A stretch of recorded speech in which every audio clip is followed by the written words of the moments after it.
Hi guys! Tara samahan nyo ako, mag-ukay tayo. Dahil 1 week na naman tayong pagod sa trabaho, i-treat naman natin ang ating mga sarili kahit sa ukay lang.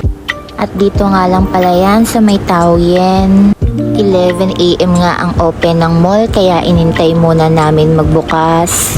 So ayan na nga, nandyan na kami sa loob, lakad-lakad lang. At sa loob nga lang pala to ng Tonlin Mall, 2nd Street, 3rd floor.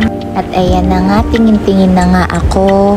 Marami ka nga palang pagpipilian dito, may mga bags, Michael Kors, at iba't ibang branded na mga gamit.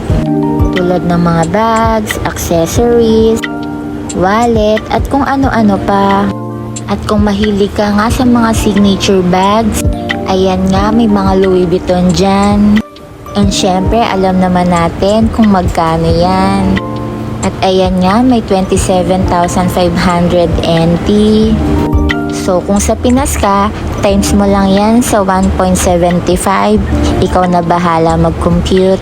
At kung mapapansin nyo, dyan ko nga lang pala nabili tong Coach na gamit ko. At hanggang dito na lang ulit. Bye bye!